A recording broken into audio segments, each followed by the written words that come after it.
Click here to subscribe our channel. Do not forget to press the bell icon to get regular updates of free videos. So we are starting with the international.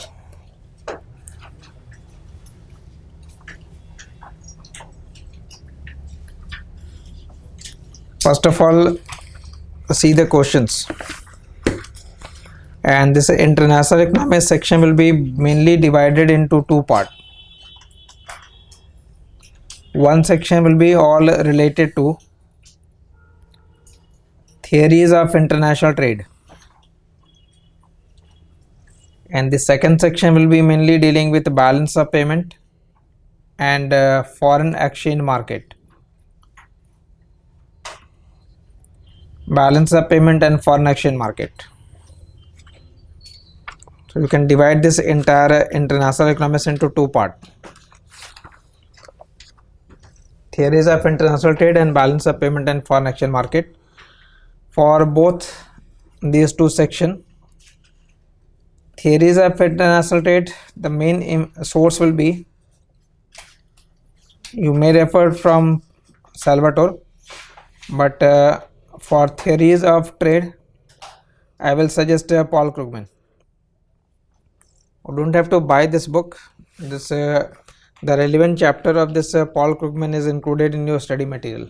International economics वाले section में included है वो. So all those relevant chapter from Paul Krugman is there. And usually students have the Salvatore. So this second section, that is balance of payment and foreign exchange market.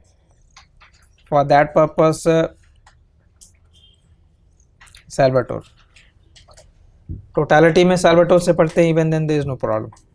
So one, theories of trade, and second will be the balance of payment and foreign exchange market. And generally you will find 5 to 6 parts from international economics section. So just see the question from previous year. In 2020 you find 1, 2, 3, 4 and 5 parts. Some question 20 marks के हैं, कुछ 15 के हैं, कुछ 10 के हैं. तो around 70-80 marks के क्वेश्चन यूजुअली. समटाइम्स आपको 90-100 के भी मिल जाते हैं. जैसे 2019 के पेपर में you will find 1, 2, 3, 4 and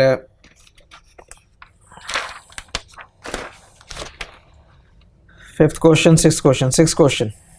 Again 2018, 1, 2, 3, 4, 5, 6. So on an average we can say 5 or 6 parts usually हैं. तो 80-90 मार्क्स के क्वेश्चन आपको इंटरनेशनल इकोनॉमिक्स वाले सेक्शन से मिलते हैं. Clear? Out of those 5 or 6 parts, generally you will find that 2 or 3 part is related to theory section, and 2 and 3 part is related to balance of payment and foreign exchange market. So this international economics section will be divided into 2 parts, and we will be covering this into 2 different sections as well. In the first lot we have to focus on theories of trade. This theories of trade and the concept related to that, including the tariff, instruments of tariff and trade, this will take around 10 to 11 lecture. That means 2 weeks. So by year end we can say this, you can finish this theories of trade.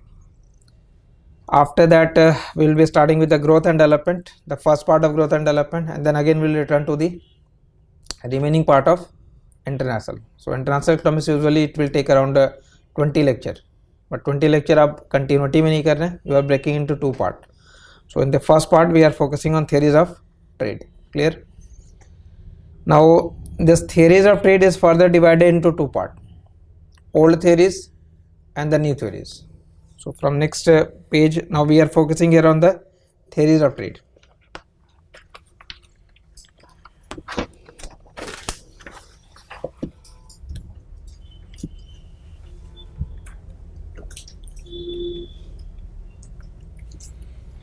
Theories of international trade.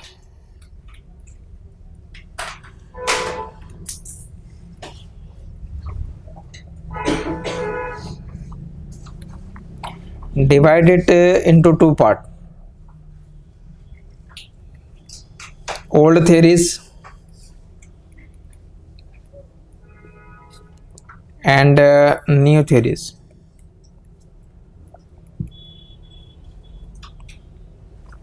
Old theories and new theories.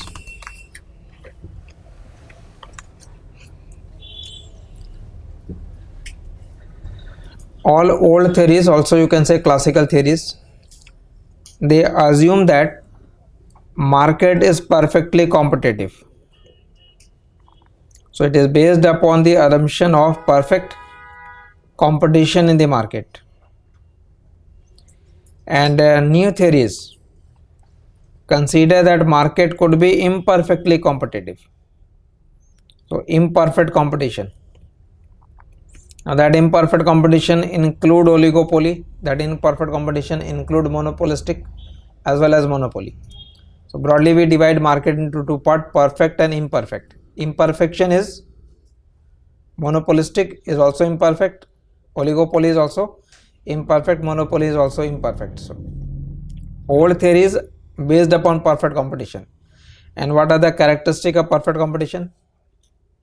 Most important characteristic is that there will be large number of firms. All firms are producing homogeneous product, free entry and exit, price will be equal to marginal cost. So those assumptions of perfect competition you have to apply here. Remember, the theories of international trade is based upon the micro tool. So when you divide this international economics into two parts, one is the theories and other is balance of payment.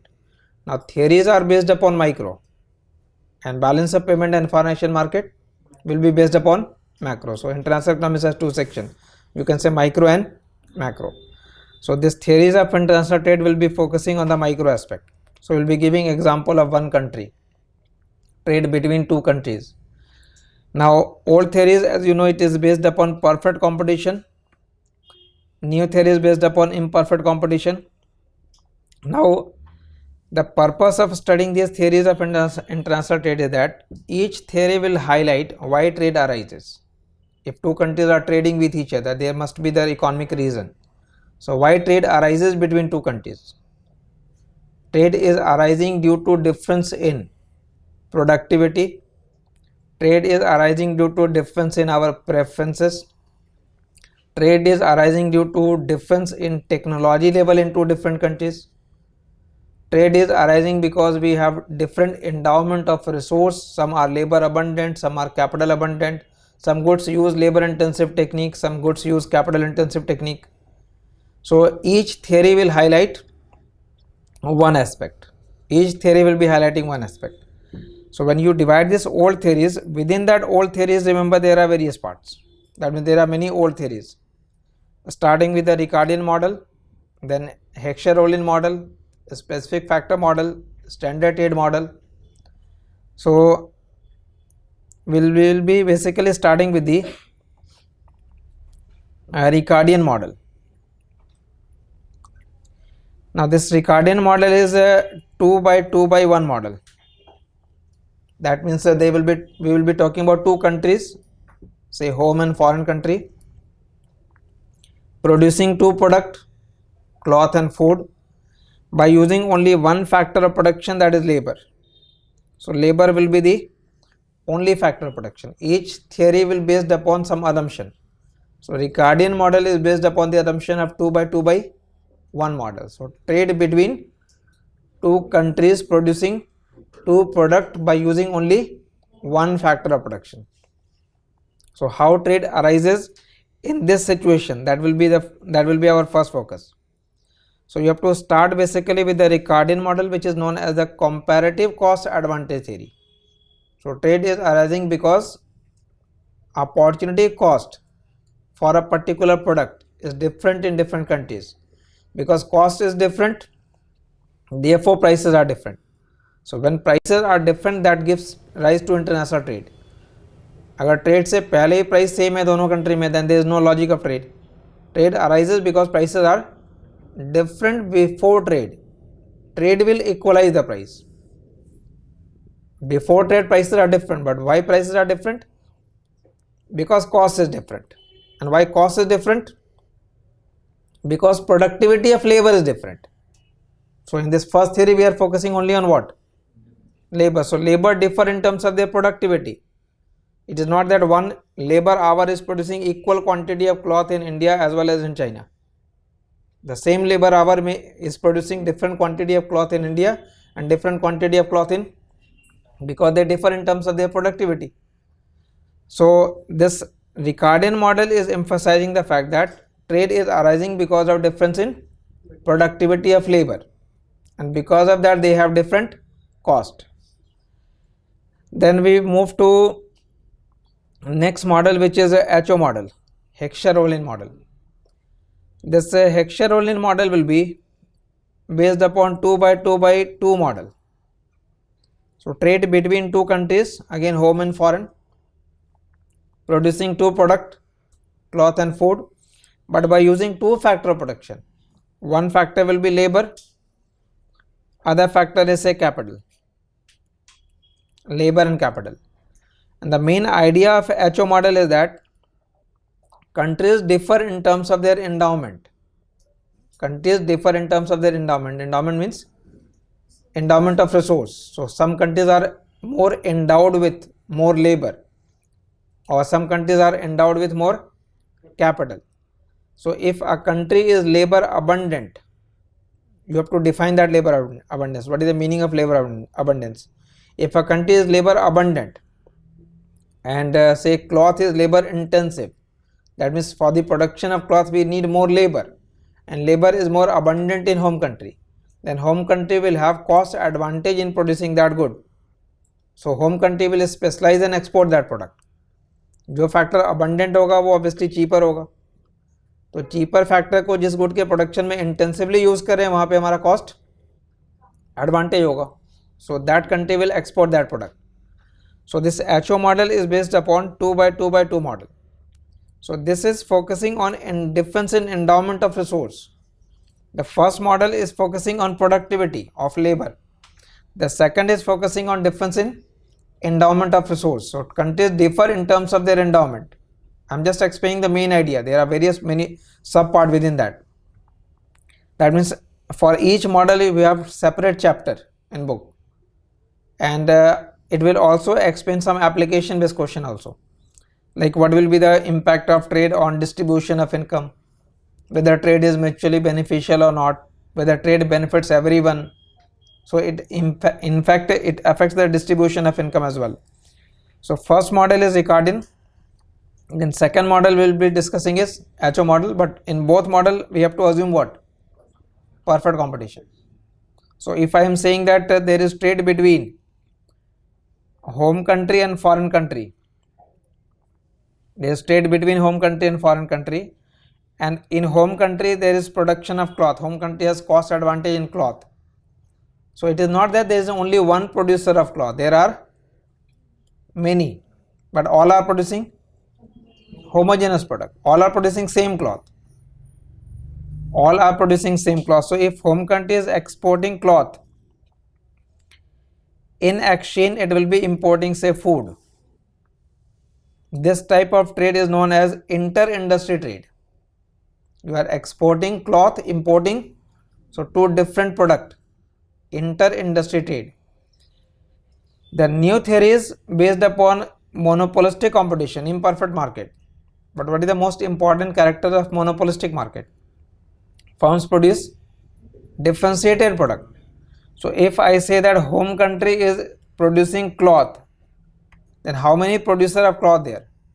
Again monopolistic competition के अंदर भी many firms हैं, but all are not producing same cloth. So now it is possible that home country is exporting cloth as well as importing cloth, but it is not the same cloth.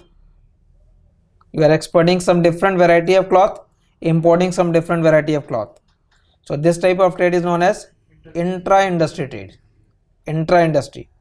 So that intra-industry trade is a unique feature of new trade theories. New trade theories will explain intra-industry trade also. It is not that they will not explain the inter-industry trade.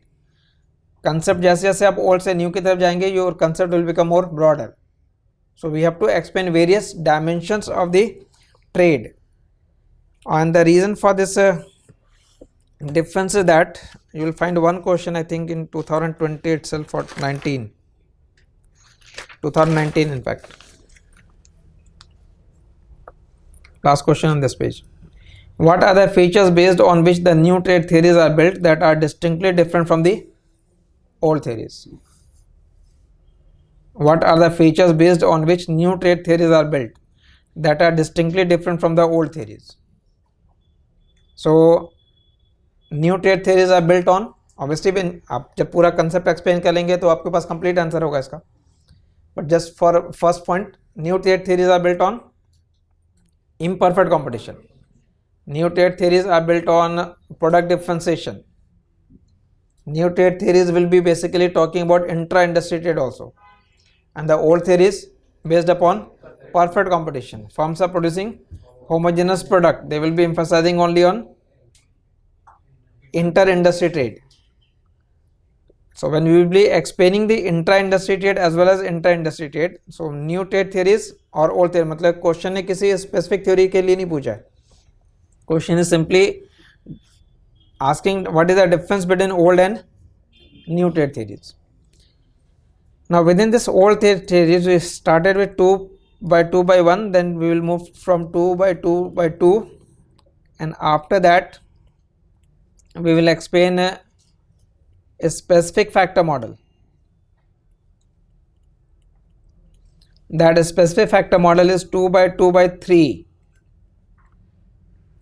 Two countries producing two product but by using 3 factor of production. So 3 factor of production, suppose labor, capital and land. Land को T से denote किया.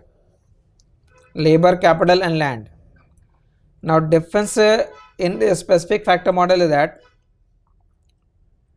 if I say that the quantity of cloth is a function of labor used in cloth and capital, and quantity of food is a function of labor used in food and land.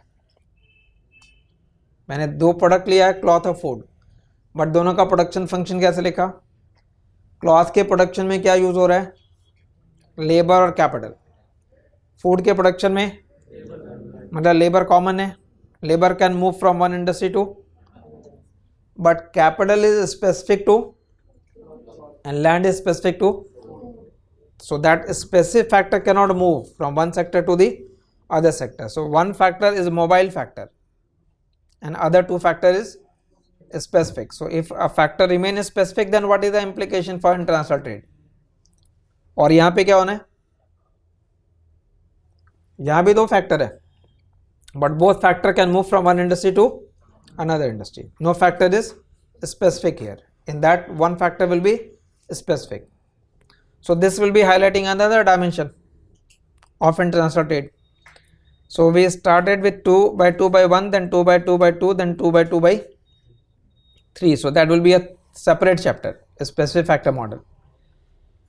Then in the old theory itself, we can include the standard trade model.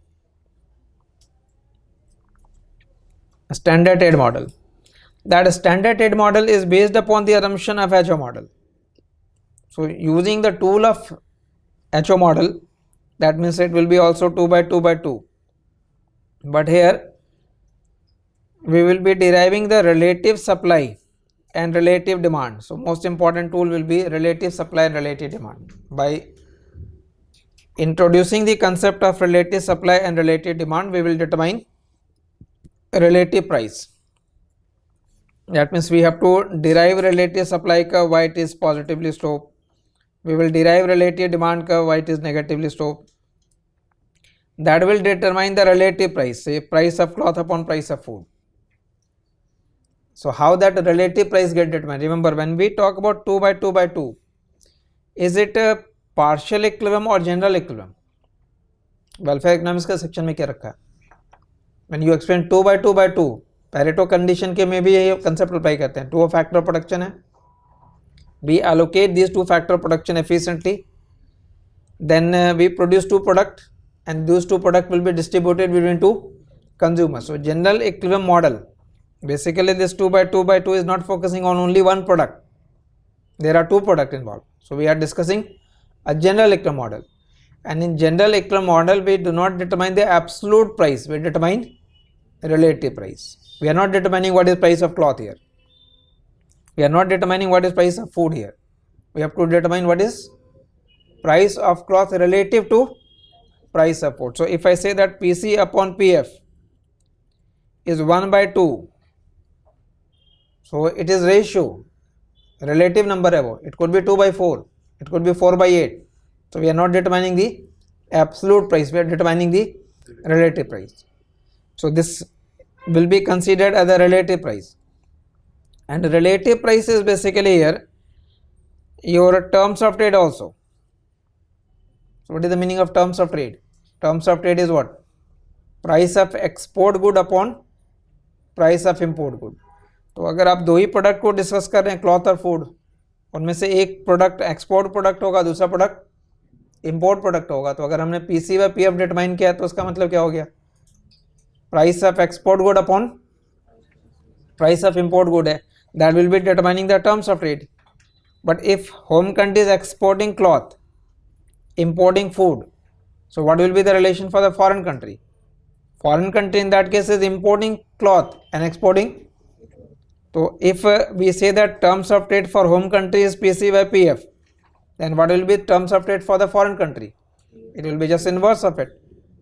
So if terms of trade for home country is improving, it means terms of trade for the foreign country is decreasing. So if it is moving favorably for one country, it must be unfavorable for the other country. So terms of trade का argument भी इसमें add करना है. So mainly we will be focusing on these four model. These four model all are part of all theories. In all model we have to assume perfect competition. Clear?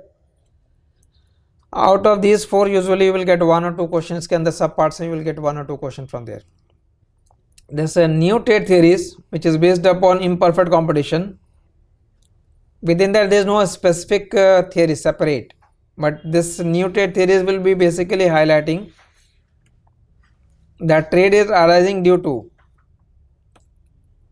economies of scale. Trade is arising due to economies of scale. Remember, perfect competition is based upon constant return. The market of perfect competition is based upon constant return, but monopolistic competition market is basically based upon this decreasing returns. Economies of scale is there. Economies of scale can be internal and it can be external. Economies of scale can be internal economies or it could be external economies. Internal and external economies. And what difference between internal and external? In the case of internal economies of scale, as firm will produce more quantity, its average cost of production will decline. So if a firm is producing less quantity, cost will be higher. If firm produces more, cost will get reduced. If firm produces more, that means the size of firm increases, then the cost will reduce. But question is, why firm will produce more quantity? Suppose we are talking about a small country. So in a small country, demand for the product will also be less. So if the demand for the product is less, firm will automatically produce less quantity. But when firm will produce less quantity, cost will be higher. So if trade is allowed, then if trade is possible, then the size of market expands. You are no longer only selling to the domestic market, you may sell to the external market. So the size of market, so when the size of market expands, firm will produce more quantity, but when one firm will produce more quantity, it will be able to reduce cost. When cost get reduced, consumer will be benefited. So you realize the benefit of internal economies of scale only due to trade. Her argument को यहाँ पे trade से relate करना है. And in the case of external economies of scale, what happens? The cost curve, if a firm is still producing same quantity, but in the market there are many firms now, as more firms enter into the market, the average cost curve shifts downward. That means that for the same firm, costs get reduced, but cost will get reduced when the size of market expands. In the internal, the size of firm expands. In the external, size of market expands. So in which country you will find a lower cost? Where size of market is more, where there are many firms in the market. So when there are many firms in the market, the cost will get reduced. So in an industrialized economies where firms are many in number, the cost will be less, and in a less developed countries where number of firms are less, the cost will be higher. So which country will have cost advantage?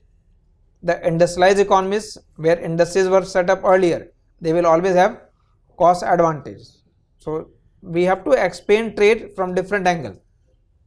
So the new theories which will be focusing mainly on intra-industry trade also, will be talking about internal economies as well as external economies of scale. So we have to start from this part and then we have to reach to this.